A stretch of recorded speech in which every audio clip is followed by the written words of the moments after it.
All right, before I start, your segment reminded me that I want to recommend this awesome, brilliant trans content creator. She's on YouTube. She has it's a time sync, but you can put it on in the background. Her channel is called ContraPoints, CONTRA points. On Instagram? No, I watch her stuff on YouTube. Oh. And she did a 3-hour video essay on Twilight. Oh, and my that God. This sounds not up your alley at all, but she goes so deep into like the origins of romance novels, their cultural impact, feminism, queer rights. It's like, it's so fucking good. It's so fucking good. Is this her? Yes. Oh, cool. Yeah, she's phenomenal. So I do highly recommend take an afternoon, clean your house, pour some wine, listen to the ContraPoints Twilight video essay. It's really informative, especially if you're like a book nerd or you love romance novels. It'll teach you a lot. Amazing. All right. So my case has nothing to do with romance novels, really, but maybe some snuck in there, but it's fine. In my segment today, we're going back in history to Lithuania and its rule for a time by Imperial Russia. Wow. We haven't been to Russia in a while. It's been a minute.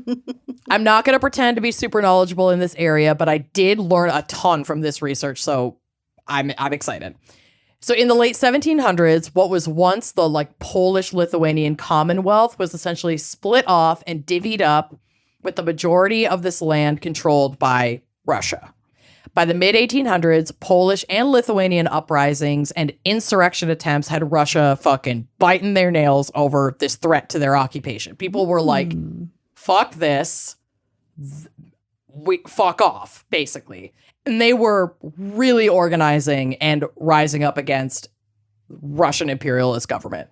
I know that like some of my ancestors were like Polish, Russian, and they left because of they're probably occupied. This stuff. Yeah.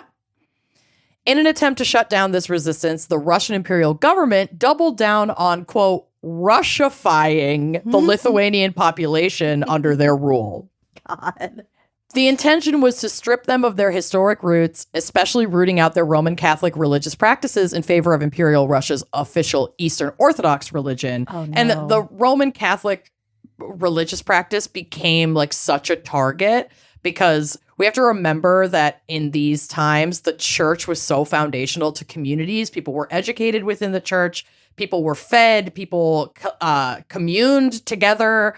So much happened in the church that like isn't as prevalent today. And so they were, it was like a full identity. Yeah. And a full community. And if that community didn't align with what the government wanted, then the government wanted to shut that shit. Okay. So from Atlas Obscura, quote, Tsars tried early on to enforce loyalty, finding a particular target in the Roman Catholic Church, an historic Lithuanian institution that Russia saw as a threat to its power. Russian authorities demolished numerous chapels and prohibited the construction of wayside shrines, which were essentially omnipresent throughout Lithuania. There were roughly 2 shrines, Roman Catholic shrines, per kilometer.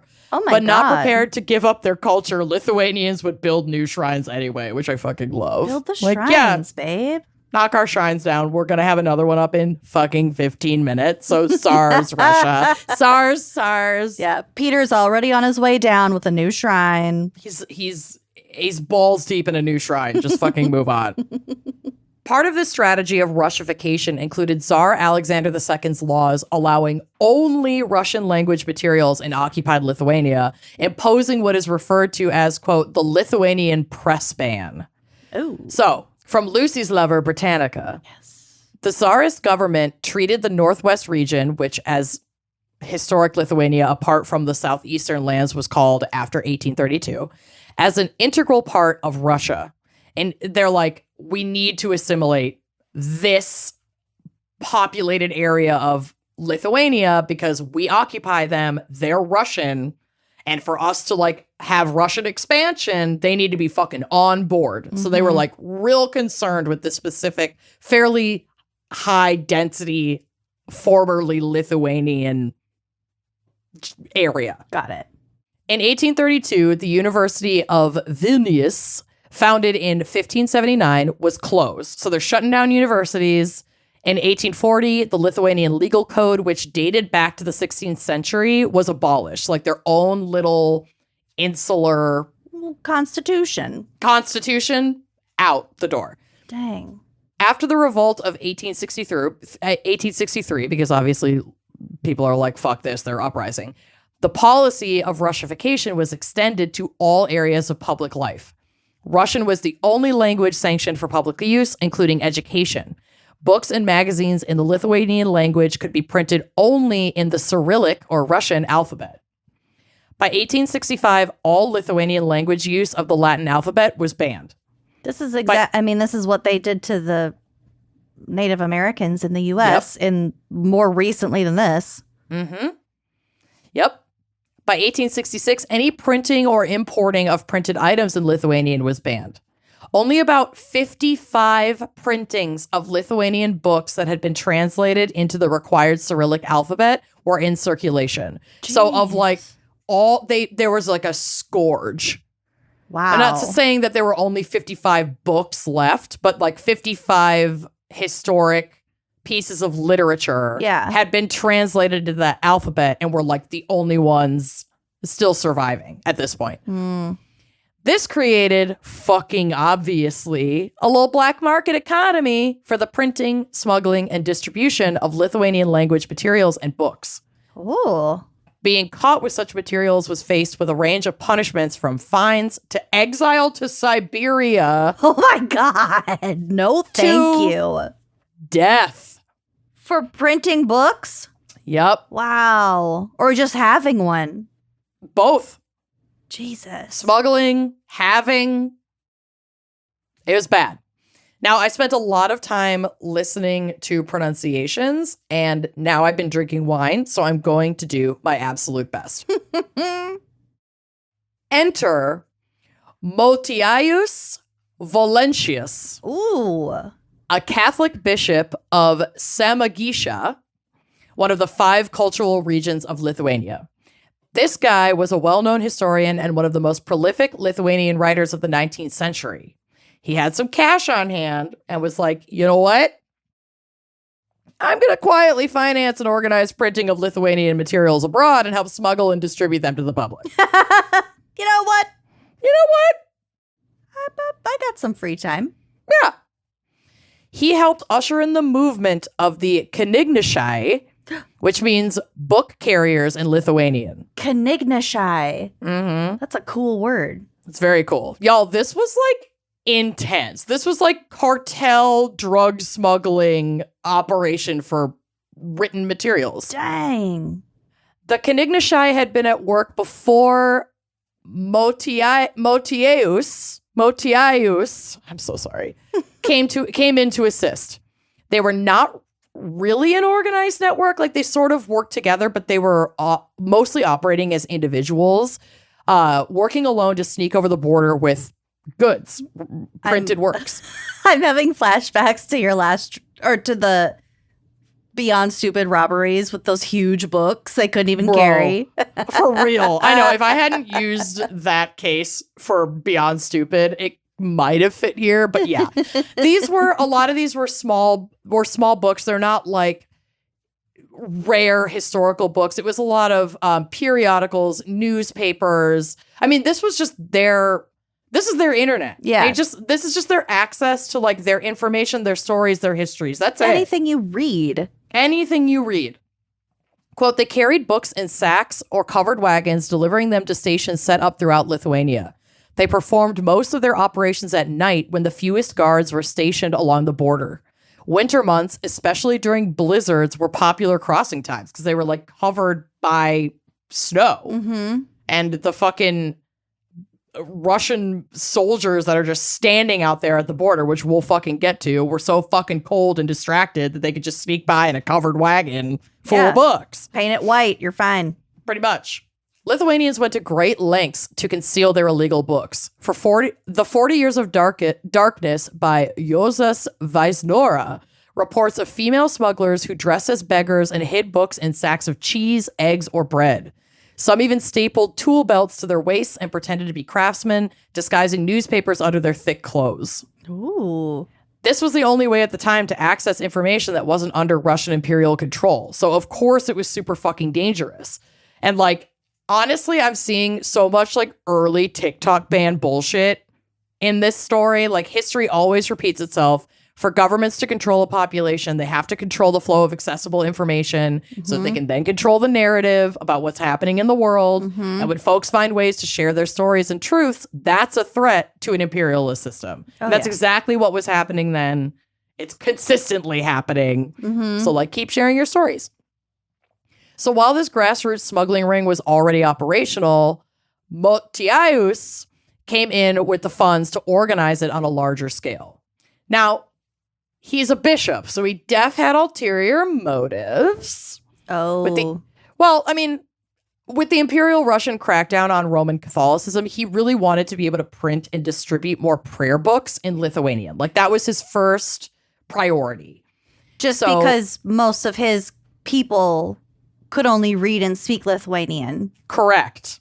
Okay. And part of this quote-unquote Russification, they scourged the Lithuanian language prayer books, and they were targeting the Roman Catholic Church, which was the like main religion of the Lithuanians. Yeah. And so the Russians are fucking getting rid of all of that shit. Okay. And so this guy's like, I need to reprint my shit in Lithuanian. Yeah. So he's like, hey, Prussia, Russia with a P, but you're not associated with them. You're right next door. Let's make a deal. So he started sending funds to neighboring Prussia to literally build his own printing press so that he could build write and print religious materials. Little Gutenberg. Yeah.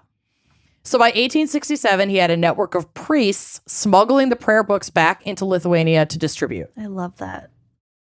But as movements do, it grew. The operation grew. Beyond religious texts, Motiejus, Motiejus started commissioning original Lithuanian works as well as writing his own. With the expansion of the operation, it moved to become more secular, focusing on writing and distributing Lithuanian history and culture in an act of direct defiance of Russification. Oh, so it's like, this is our culture. This is our history. We got to preserve it. So Motiejus, in this little Prussian operation of like a single fucking printing press, printed upwards of 20,000 works. Holy shit. Yeah. God. They printed a lot of shit.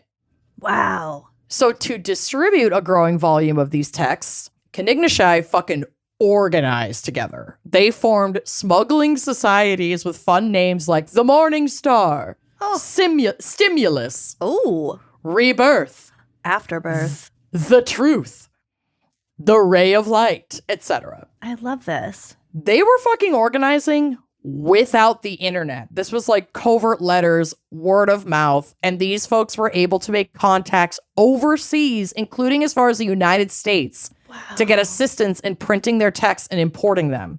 Oh my often God. through Prussia.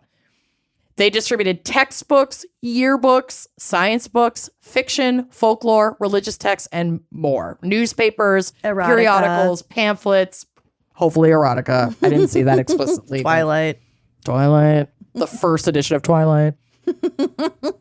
As the smuggling operation grew, so did Russia's security at the border.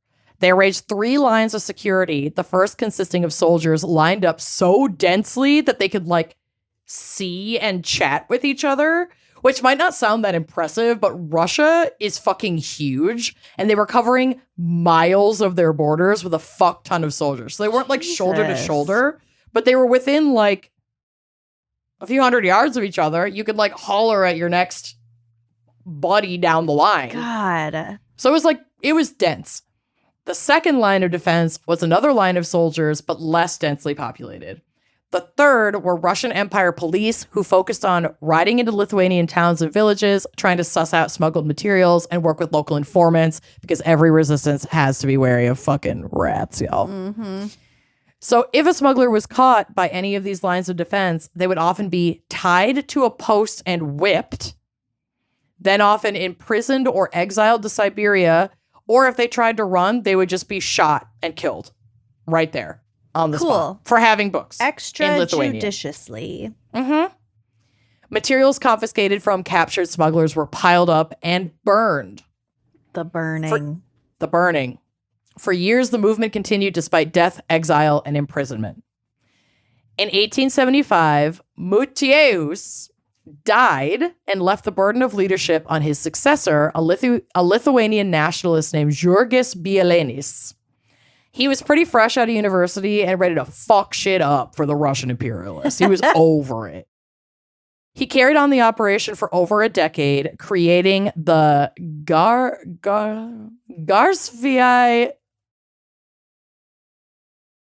Knignishai Society in 1885. I'm sorry, I've been drinking. This is hard. This grew even larger than his predecessor's operation, with members in the thousands, and earned him the nickname King of the Book Carriers. That's sweet. Yeah. Nearly half of all the books brought into Lithuania through East Prussia can be attributed to Jurgis. Oh my God. Despite manhunts and rewards offered for his capture by the Russians, he was a slippery minx and managed to evade capture. He was never caught. Dang.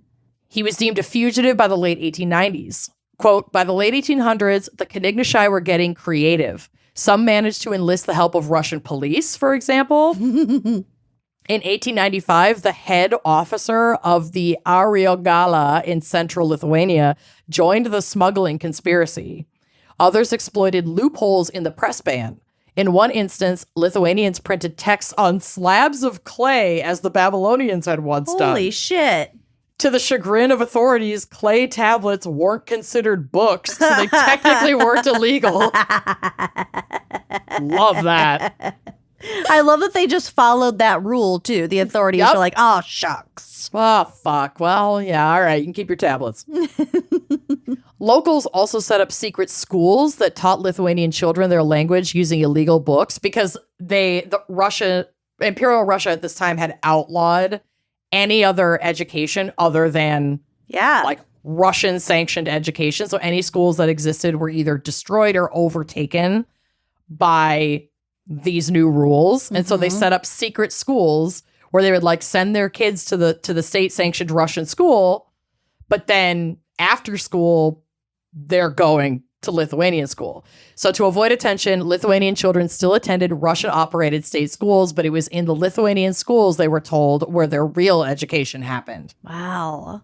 It's also important to note that like all of this was operated by basically peasants. Like these folks doing this work were not in high level positions. Some of the leadership of this this underground shit was, but the day-to-day carrying out, the smugglers, the educators in these towns, the people creating these schools were just your neighbors. They were totally common folk working together to preserve their histories and share their truths and teach that to the next generation. So like, it's just a reminder that the power has always been with the fucking people. Like, it doesn't matter what position you hold. Like, you can always contribute to resistance. It also shows like how deeply entrenched our identities are in our culture, our language, our history, our stories. Like just reading the types of things that they were able to smuggle in, like science books, folklore, yearbooks, religious, like all of that makes you think about how all of these things come together and create the identity of your community and how much is lost if you lose your language and your written texts. Yeah, I mean, Russia was working overtime to wipe out their history to assimilate them as Russian. Very intentionally targeting these things.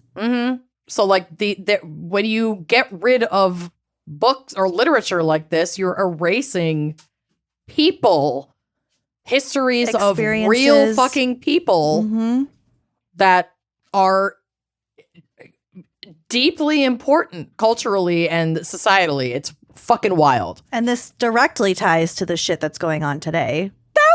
1,000%. This is absolutely an imperialist tactic to like fucking, again, create Erase control. communities. Erase communities that are not deemed worthy and Or take deemed over. Bad, toxic, unhealthy, bad for the country and the nation. Right.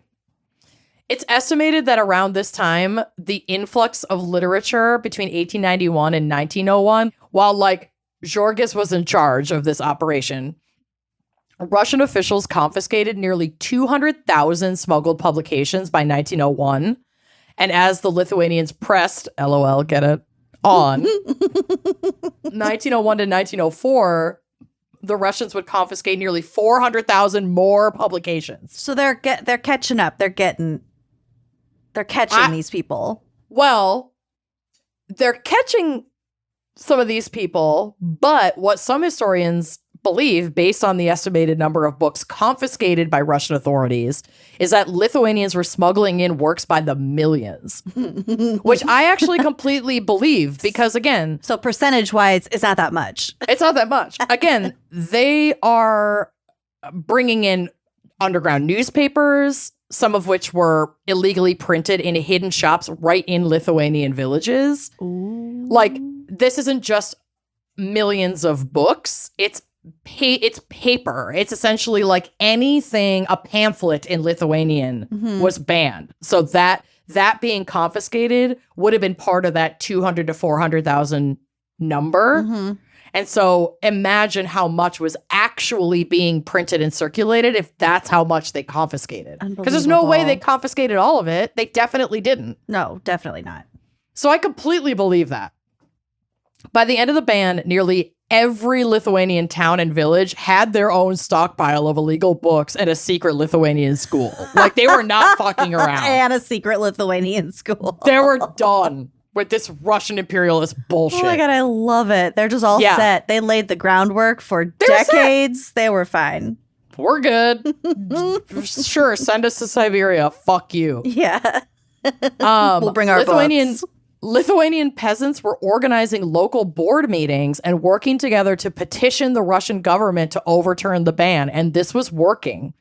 And even Russians were realizing that the ban was not fucking cool, especially Russian students and intellectuals. They're like, wait, maybe we should let them read in their own language. Yeah. Maybe. This is going to sound really radical, you guys, but I don't feel comfy with this. It makes me feel squicky. Makes me feel so uncomfy. So, declared a failure in 1897, the ban was finally lifted in 1904. Well, I sure hope you liked that clip. If you did like that clip, make sure you are subscribing to our YouTube channel, leaving us a nice review, and joining us on Patreon for even more video content, audio content, salacious content all around.